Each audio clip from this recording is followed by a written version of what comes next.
नमस्कार. सर्वप्रथम सर्वांना श्री स्वामी समर्थ. कसे आहात तुम्ही सगळे? आशा करते छानच असाल आणि छानच राहा. मी आहे रुपाली आणि आपला आणखीन एका नवीन ब्लॉग मध्ये सर्वांचं खूप खूप स्वागत आहे.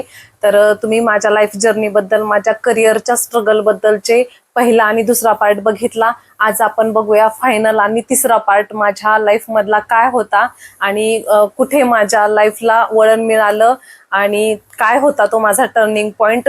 तर त्यातले दोन पार्ट तुम्ही बघितले आणि हा आता शेवटचा पार्ट आज आपण बघूयात. तर मी सुरुवात करते. तर शेवटी फॉरेस्टची भरती आली. आमच्या अकॅडमीतून फॉर्म भरले गेले आणि आम्हाला कोल्हापूरला जायचं होतं आणि कोल्हापूरलाच आम्ही भरतीला उतरलो. पण हा माझ्याकडे शेवटचा चान्स होता. याच्यानंतर मी कोणतीही भरती करू शकत नव्हती, कारण ओपन मध्ये होती. एज तेव्हाच मला कन्फर्म आता आठवत नाही, पण 23 माझं लास्ट होतं त्यावेळेस. त्यामुळे 24 किंवा 25 असंच काहीतरी असेल, पण हा माझा लास्ट अटेम्प्ट होता एवढं मला माहिती होतं. तर ही भरती आली. मग आमच्या सरांनी फॉर्म वगैरे भरले आणि त्याच्यानंतर आम्ही कोल्हापूरला गेलो.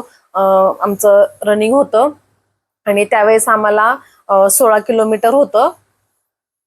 4 तासात ते कव्हर करायचं होतं, 16 किलोमीटर फक्त. आणि 4 तासात म्हणजे कसं असतं, 4 तास त्यांचा क्रायटेरिया होता, पण तुम्ही किती कमी वेळात तुम्ही ते कम्प्लीट करताय त्यानुसार ती लिस्ट लागत असते. तर त्या भरतीला 3000 मुली आल्या होत्या आणि जागा होत्या 33. टोटल मिळून सगळ्या मुलींच्या जागा 33 होत्या आणि सगळ्या मुली आल्या होत्या 3000. तर प्रॅक्टिसचा काही प्रॉब्लेम नव्हता, कारण तेवढं झालं होतं ट्रेन, त्याच्यामुळे काही विषय नव्हता फिजिकलचा. पण अगोदर मी एवढे उद्योग केले होते, मी 3 भरतीला डोकं फोडून घेतलेलं, त्याच्यामुळे त्याचा त्रास तर मला होतच होता. आणि माझं रनिंग आहे ते भर उन्हाचं, म्हणजे भर 12चं आलं होतं आणि आम्हाला शूज घालून रनिंग करायची कधीच तिथं सवय नव्हती. त्याच्यामुळं भर 12चा आणि डांबरीचा रस्ता होता. त्या डांबरीच्या रस्त्याला आम्हाला ते रनिंग करायचं होतं. रनिंग किंवा वॉकिंग तुमच्या कॅपॅसिटीनुसार तुम्ही करू शकता, असं आम्हाला त्यांनी सांगितलं होतं. तर 16 किलोमीटर होतं आम्हाला. तर आमची फॉरेस्टची गाडी दुसऱ्या रस्त्याला सरांची होती आणि आम्ही अकॅडमीच्या सगळ्या मुली जेवढ्या फॉरेस्टच्या भरतीला फॉर्म भरले होते त्या आम्ही सगळ्याजणी होतो.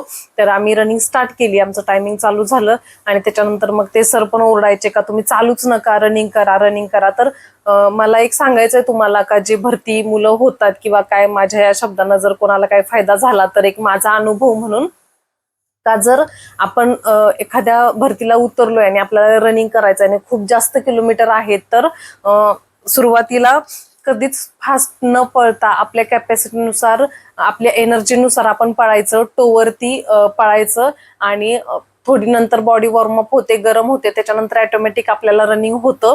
तर असंच नेहमी रनिंग करायचं. सुरुवातीला जोशमध्ये येऊन आपण पळतो आणि नंतर अर्ध्यातून आपल्याला काही रनिंग होत नाही, असं खूप मुलांचं होतं. म्हणून मग मी एक माझा अनुभव म्हणून मी सांगते.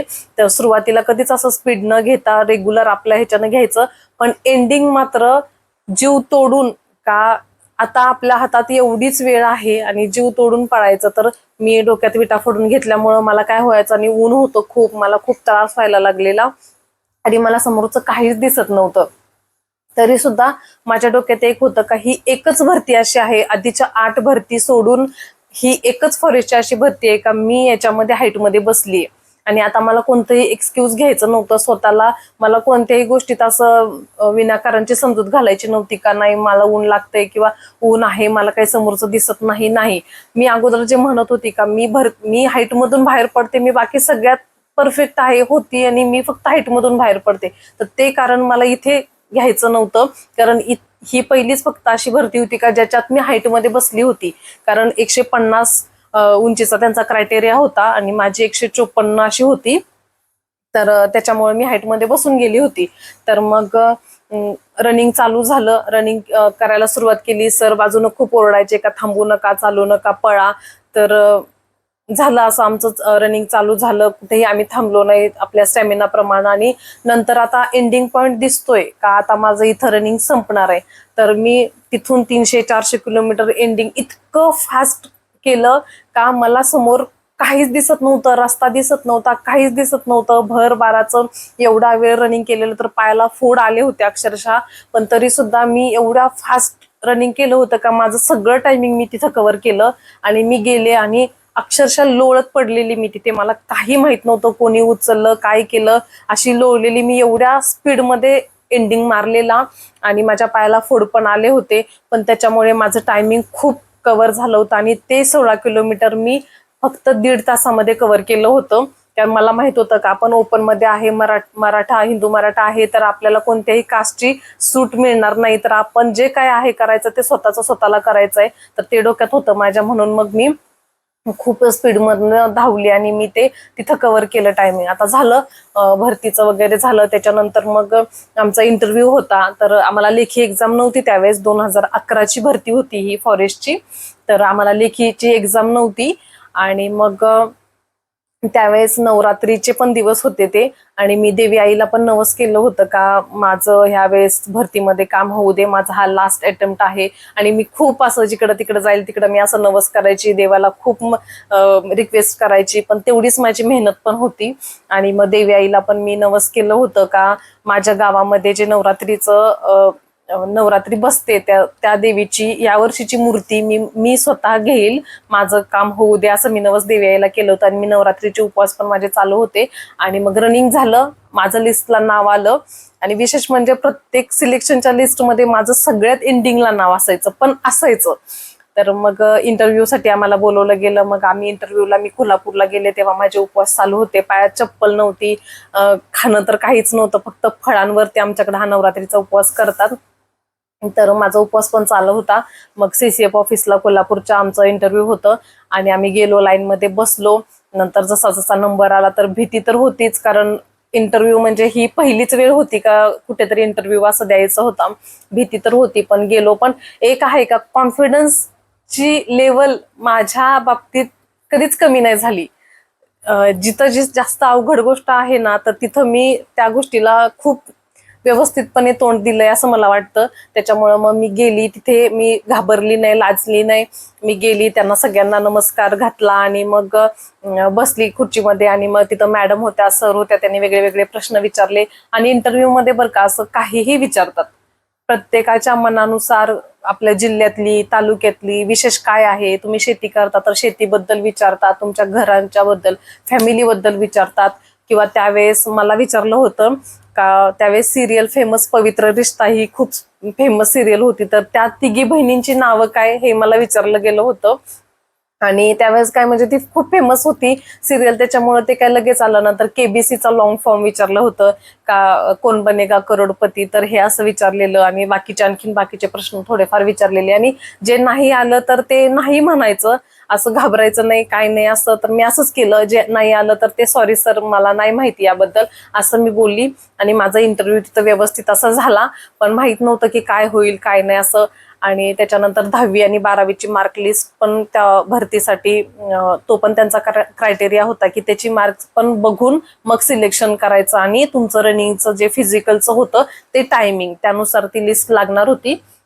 आणि त्याच्यानंतर रिझल्ट लागला, झालं, आम्ही अकॅडमीमध्ये आमचं होतो. आणि त्याच्यानंतर रिझल्ट लागला. आणि असा रिझल्ट लागला का मी म्हंटल आता संपलं, झालं सगळं. बाकीच्या मुलींचं फॉरेस्टमध्ये काही मुलींचं झालं आणि माझं काही सिलेक्शन झालंच नाही. माझं लिस्टमध्ये, फायनल लिस्टमध्ये माझं नावच नाही आलं. आणि मग बाकीच्या मुली मग ज्यांचं झालं सिलेक्शन त्या गेल्या. आणि अकॅडमीमध्ये मग सगळे सर वगैरे, मला कोणी घरी जाऊ देत नव्हतं, सगळे म्हणत होते थांब वगैरे. पण मग आता थांबून काय करणार होती मी, म्हटलं नाही आता मला नाही थांबायचं, कारण तिथं माझं खूप सगळ्या सरांना खूप चांगलं रिलेशन होतं. आणि खूप छान माझं प्रॅक्टिस पण झालेलं. जे ऍडमिशनसाठी येणार होते ते सुद्धा, त्यांना सुद्धा आम्हाला सर पुढे घेऊन असं दाखवायचे का हे मुलींचं असं प्रॅक्टिस आहे, लांब उडी, उंच उडी, गोळाफेक जे काय आहे ते सगळं त्यांना दाखवायचं. तर त्या गोष्टींमुळे सगळ्यांशी मी अशी खूप कनेक्ट होती. पण नाही झालं. मग मी म्हटलं नाही आता आता बस, आता मी नाही थांबू शकत. मग माझं काही लिस्टला नाव आलंच नाही. मी घरी निघून आली. आणि डोक्यात अशा वेगवेगळ्या खूप गोष्टी येत होत्या. आणि खरं सांगते मी तुम्हाला, माझ्या डोक्यात नको नको त्या गोष्टी आल्या असतील. मी सुसाईड करायचा सुद्धा प्रयत्न केला. मी आजपर्यंत घरी सुद्धा मी ही गोष्ट बोलली नाही, पण देवाची इच्छा वेगळीच होती, माझी काही हिंमत झालीच नाही. मी 1-2 वेळा प्रयत्न केला, पण माझी हिंमत काही झालीच नाही. आणि मग नंतर मला पार्लरचं पण बऱ्यापैकी येत होतं, मला ते पण वेळ होतं. तर मग मी तेही गावामध्ये म्हणजे असेच 1-2 महिने गेले, लिस्ट लागून सगळ्यांचं झालं भरती वगैरे 1-2 महिने, मग मी घरी राहिली. तर त्या पिरियडमध्ये मग मी आयब्रोज वगैरे करायची, सगळ्या बायका घरी यायच्या, मग त्यांचे मी आयब्रोज करून द्यायची. हे पण माझं चालू होतं. किंवा गावामध्ये ग्राम स्वच्छता अभियान होतं, मी म्हटलं तसं, तर गावामध्ये रांगोळी, कोणाचं लग्न असेल तर त्यांच्या हातावर मेहंदी वगैरे काढणं हे पण होतं. तर मी तेही करायची. माझा भाऊ म्हणायचा तुला येतं म्हणून सगळे बोलवतात तर जा वगैरे. तर मला त्याही गोष्टीत खूप आवड आहे मला त्या गोष्टींची, तर मी तेही करायची. आणि असंच एक दिवस असं झालं का घरी कोणीच नव्हतं. माझे आई पप्पा वगैरे सगळे माझ्या मामांच्या गावाला गेले होते. माझा भाऊ दुकानात जायचा तर तो तिकडे गेलेला आणि मी दुपारची एकटीच घरी होती. तर मग एक गाडी आली 4 व्हीलर, आणि त्यावेळेस मी म्हशीला पाणी वगैरे दाखवत होती. दुपारची वेळ होती, तर मग चारा पाणी वगैरे आपण जे दाखवतो तसं तसं माझं चालू होतं. मग गाडी आली, ओळखीचं तर कुणीच नव्हतं. मग ते सर आले, मग त्यांना मी पाणी वगैरे दिलं, मग बसले. मग त्यांनी जे सांगितलं त्या बाबतीत मी एवढी शॉक्ड झाली का, त्यांनी सांगितलं का तुझा असा असा आम्ही ऍड्रेस शोधला. म्हणजे ती गोष्ट अशी होती, सरांनी मला सांगितलं का त्यांचा मेहुणा सुद्धा फॉरेस्ट या भरतीला उतरलेला होता, पण त्याचा पण असाच प्रॉब्लेम झालेला. तर ते म्हटले ह्या भरतीमध्ये फ्रॉड झालेला आहे, कारण जे ओपन मध्ये जेवढी मुलं आहेत त्यांना खाली ठेवून कास्ट मधल्या मुलांना वरती घेऊन असं सिलेक्शन त्या लिस्टमध्ये झालेलं होतं. तर त्यासाठी ते भांडत होते. तर त्यांना एका वकिलांनी सजेस्ट केलं होतं का तुम्ही फक्त एका तुमच्या मेहुण्यासाठी भांडाल तर ते काही सक्सेस होणार नाही. मग जेवढ्या मुलांवरती अन्याय झालाय तुम्ही त्या सगळ्यांना भेटा, त्या सगळ्यांना सांगा असं असं झालंय म्हणून, आणि मग तुम्ही ती केस म्हणजे तर तुम्हाला फायदा होईल, मग सगळ्यांचं काम होईल वगैरे. तर त्यासाठी ते सर अक्षरशः सगळ्यांच्या घरी स्वतः जाऊन सगळ्यांना त्यांनी सांगितलं, ऍड्रेस स्वतः शोधला, स्वतःच्या गाडीनं स्वतः सगळ्यांना भेटले. तर अक्षरशः ते सर माझ्यासाठी साक्षात देवच म्हणून माझ्या घरी आले होते, आणि देवापेक्षा कमी माझ्यासाठी ते सर नव्हते. म्हणजे आमच्या सगळ्यांसाठी, जेवढी आम्ही 11 मुलं होतो, कारण कसं असतं बघा, एकदा भरतीमधून बाहेर पडलो, लिस्टमध्ये नाव आलं नाही तर आपली गावची मुलं आपण भांडायला जात नाही काय झालं आणि काय नाही. तर माझं तसंच झालं होतं. तर मी आली, माझं सगळं रुटीन चालू होतं आणि मी काय त्या गोष्टीकडे लक्ष दिलं नाही. पण ते सर आले, त्यांनी सांगितलं असं असं झालंय, आणि त्यावेळेस मला कळलं का आपलं काम होऊ शकतं ना, आपलं टायमिंग बरोबर बसलेलं. तर मग ते सर म्हणजे देवच चालून माझ्या घरी येऊन मला सांगितलं का तू अजून पण हरलेली नाहीयेस, तू अजून पण ग्राउंडमध्ये आहेस, त्या फील्डमध्ये आहेस, अजून पण तू हरलेली नाहीयेस, आणि अजून हार मानू नको, म्हणून आता तुला लढायचंय. तर त्या सरांना मग प्रश्न पडला का आता काय काय आणि काय नाही. त्यांनी सांगितलं, डॉक्युमेंट सगळे दाखवले, आमचे नावं, पण मी घरी एकटीच होती. मग ते सर सांगून निघून गेले. त्यांनी नंबर वगैरे घेतला, मोबाईल त्यांनी सांगितला आणि ते गेले. ते कोल्हापूरचेच होते. आणि त्याच्यानंतर मग घरचे आले सगळे. संध्याकाळी मी विषय काढला तर माझा भाऊ पण बोलला, दादा पण बोलला का नसेल, उगाच कुणीतरी असेल वगैरे असं. घरच्यांनी काय एवढा विश्वास ठेवला नाही, कारण आधी एवढं सगळं झाल्यामुळं. मग परत पण मग नंतर त्या सरांनी फोनवर पण सांगितलं का तुम्हाला कॉल येईल, तुमचं लेटर येईल, म्हणजे तुमचं सिलेक्शनची ऑर्डर वगैरे तुम्हाला येईल, आणि कोणाचा फोन आला तर पैशाची पण मागणी केली जाईल, तर तुम्ही काही पैसे वगैरे कोणाला देऊ नका, असं पण त्या सरांनी सांगितलेलं होतं. तर तसा मला एक फोन पण आला का तुझं काम आम्ही करतो, आम्हाला 3 लाख रुपये दे. घरची परिस्थिती एवढी गरीब होती, तर पैसे भरून भरती होणं काही शक्यच नव्हतं. आणि आमच्या तिकडच्या बऱ्याच लोकांची मेंटॅलिटी अशी अजिबातच नाहीये का पैसे भरायचे आणि मग पोरांना, कारण सगळी मुलं ती आपल्या आपल्या कर्तृत्वावरतीच होतात, आणि घरची परिस्थिती अशा असल्यामुळं तो विषयच नव्हता. तर मग ते सर मला आधीच कॉल करून सांगायचे का आता तुला लेटर येईल, आता हे होईल ते होईल. पण त्यांनी त्यांचं नाव सुद्धा आम्हाला खोटं सांगितलं होतं. नाव सुद्धा त्यांनी आम्हाला खरं शेवटपर्यंत सांगितलं नाही, पण ते करत होते. त्यांनी कोणतीही अपेक्षा ठेवली नाही, त्यांनी 1 रुपया सुद्धा आमच्याकडे कधी मागितला नाही आणि केलं नाही. मग आमच्या 11 जणांसाठी ते मंत्रालयापर्यंत स्वतः फेऱ्या घालत होते, स्वतः ते लढले, स्वतः लक्ष देऊन सगळं त्यांनी केलं, आणि असं करून ती केस आम्ही जिंकलो. आमचं नाव आलं, आम्हाला ऑर्डर आली, आणि आमचं काम भरतीमध्ये झालं.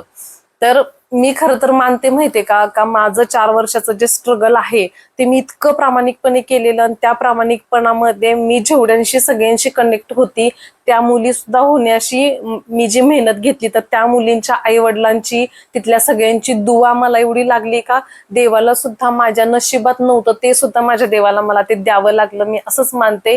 आणि ते देवानं माझं ऐकलं, माझ्या मेहनतीचं फळ मला मिळालं, आणि माझी ऑर्डर आली फॉरेस्टची. माझ्या अंगावरती काटा आला खरं मी सांगते, कारण मी आज त्या सगळ्या गोष्टी आठवते तर मला खरंच खूप शॉकिंगच आहे हे सगळं. तुम्हाला ऐकून पण वाटतच असेल. आणि खूप लेट, खूप उशिरानंतर म्हणजे मग 2 फेब्रुवारी 2012ला माझं सिलेक्शन झालं. मी CCF ऑफिसला गेली कोल्हापूरला आणि मी ऑर्डर घेऊन गेली होती, कारण ऑर्डर मला कुरिअरनीच आली होती. आणि मग मी गेली कोल्हापूरला आणि त्यांनी मला सांगितलं का जे ठिकाण दिलं त्या ठिकाणी मला जायचं होतं.